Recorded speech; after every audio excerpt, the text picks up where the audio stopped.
Captain's report, February 4th, 2531. 5 years. 5 long years. That's how long it took us to get Harvest back. Go, go, go! Move on it! I'm in here!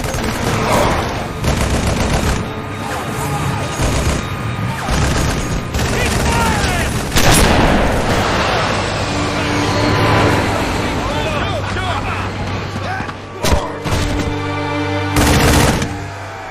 At first it was going well.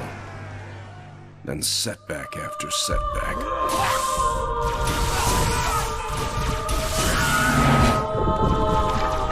Loss after loss. Made what was going to be a quick and decisive win into 5 years of hell.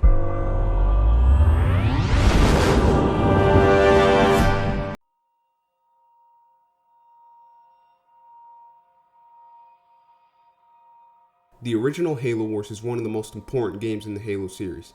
Not only was it the first time the Halo series has explored a brand new genre, it also explored dates, settings, and characters that were far from what was expected in the Halo story.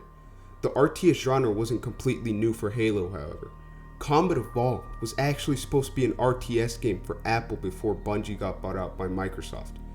It was almost fitting that the series would eventually come back to RTS. However, doing this would not be the smoothest walk in the park. To start off, Bungie was not the one who was going to develop Halo Wars. The targeted release date was 2009, which was very close to the release dates of Halo 3 ODST and Halo Reach. It would almost be impossible for Bungie to be the ones making this game. So instead, the company who would develop Halo Wars were the creators of Age of Empires and Star Wars Galactic Battlegrounds. This might have sounded good for Halo Wars because of how experienced the company making this game was with the real-time strategy genre, but it wasn't that simple. Ensemble Studios were working on multiple games for Moneysoft upon them, a brand new RTS game that they had developed from the ground up. However, upon showing it to Microsoft, they essentially declined it and told them to make it into a Halo game. This was not good news for Ensemble because that would mean they would have to restart with completely new assets. On top of that, they had to work with Bungie to make sure that they were being faithful to Halo as a franchise. Bungie was not too excited about a spin-off Halo game because they felt it was just milking the series. So you had a company that had to scrap their original idea that was brought up from the heart and make an entirely new game which had almost all of its aspects approved by a bitter company who didn't like what they were doing. All of this, and the game was due in 2009, which is only 2 years after Ensemble started to get anything going. Loads of crunch from the developers, bitterness from the companies, and to top it off, Ensemble would later be informed by Microsoft that the company was going to shut down in 2009, months after Halo Wars release. Ensemble Studios by this time had an option. Everybody was going to lose their jobs. They had every right to just pack up their things and go home. Only 3 people left. Ensemble had proof that their motivation wasn't the money, the fame, or the power. They made games for the fans.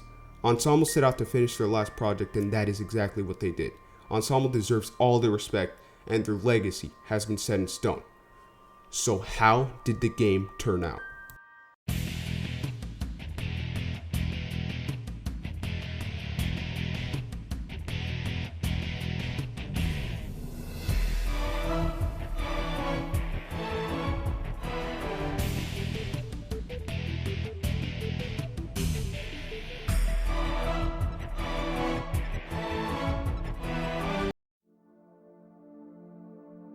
The first thing that you will notice about this game is how polished it is. Despite the development of this game, Ensemble was able to make something of quality.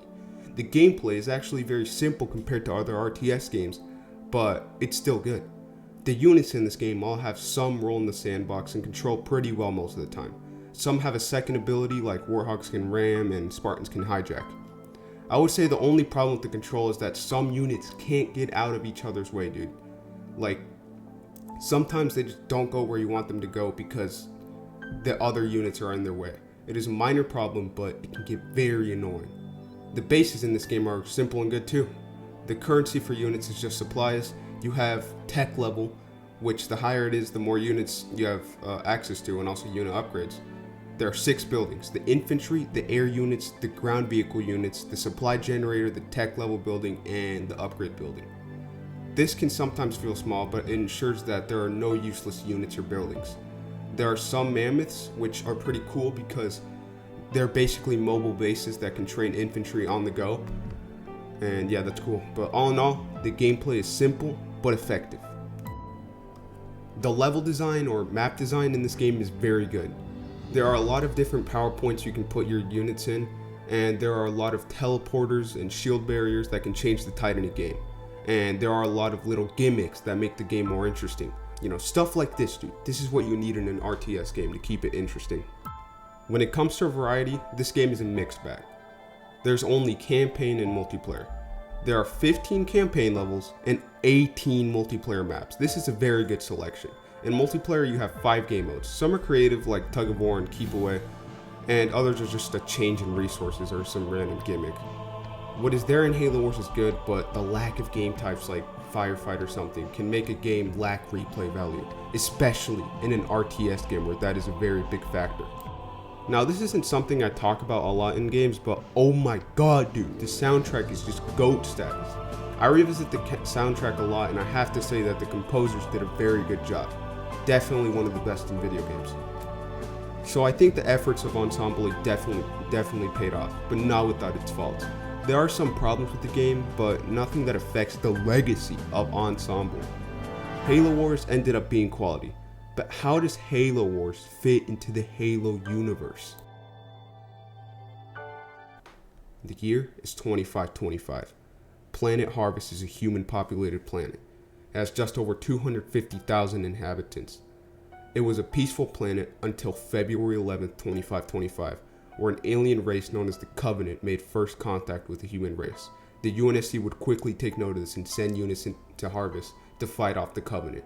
The Covenant proved to be too much for the UNSC until the Spartan program was reassigned to fight the Covenant. Then the war became even, and that led to more blood. 5 years of hell on Harvest until 2531, where the story of Halo Wars begins.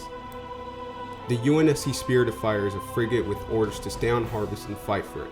Captain Cutter, the captain of the ship, is a straightforward and almost generic leader. He doesn't have a lot of personality or motivations in this game. Most of his dialogue is just giving orders and taking orders. Sergeant Forge is the main sergeant of the entire frigate. He jokes around, but sometimes is written in a way where you can tell he cares about his men and the war. Professor Anders is an inexperienced scientist, but is also very intelligent. However, she does not have any other clear motivations other than just wanting to help the UFC, or the UNSC.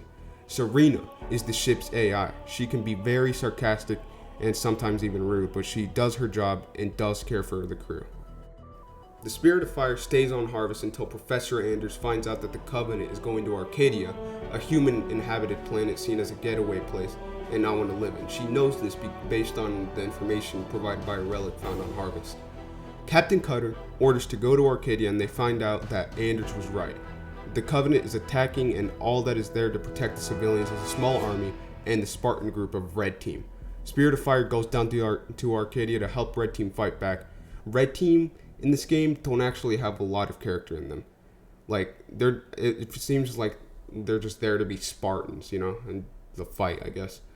The game refers to them as just Spartan. When they talk, they don't actually have any names.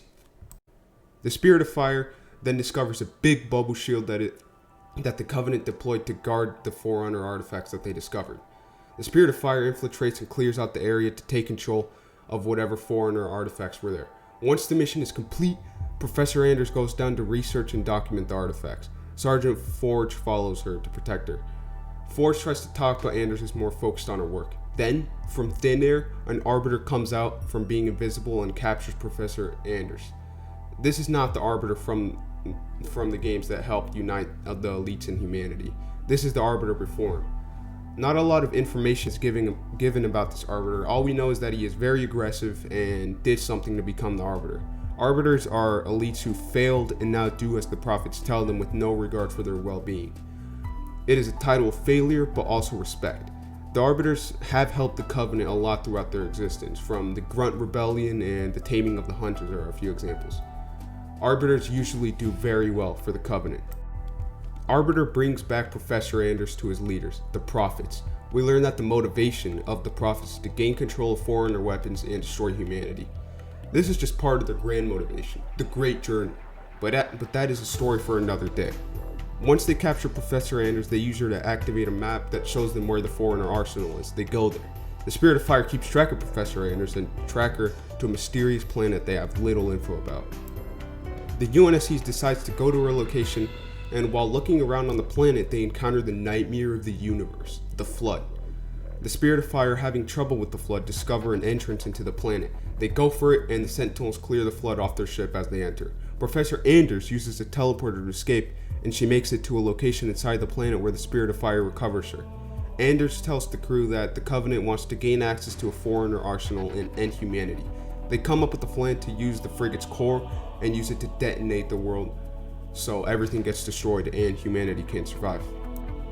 The Spirit of Fire is able to put the bomb in place and hold off any Covenant there. Sergeant Forge and Red Team go to detonate the bomb, but the Arbiter shows up with multiple honor guards. Forge, being mad about how he lost Anders in the first time they met, tells Red Team to go take care of the honor guards so he can take care of the Arbiter. Red Team destroys the honor guards, and Forge is barely able to kill the Arbiter by using his honor against him. More Covenant is coming soon, so Forge tells Red Team that he knows how important Spartans are in this war and tells them to go without him. Forge detonates the bomb and sacrifices himself so the Spirit of Fire can't escape. Halo Wars is a very special game to me, but it does have its problems. The story falls short to me because of how bland the characters are, and the story itself is not that strong either to complement those characters. But the mechanics and gameplay of the game is where it shines. It is tight, compact, with everything being polished. I enjoy the game a lot, and its simpleness worked in its favor. So for these reasons, I have to give Halo Wars a positive score of 6 out of 10.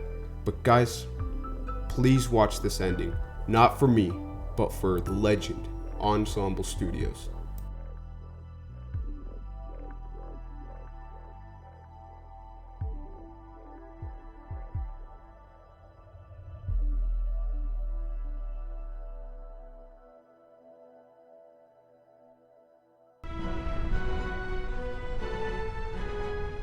Hangar Bay reports all crews checked in. Then let's not outstay our welcome. Best speed away. Captain, the gravity field from the sun is expanding. We're not going anywhere. Let's see if we can't turn that to our advantage. Serena, plot a course that takes us into the sun. We're going to slingshot around it. Threading a needle while accelerating around an exploding star inside a planet that's falling apart? Well, sure. Why not? Serena, can you do it? It's done. You might want to hold on to something. Closing your eyes might help too.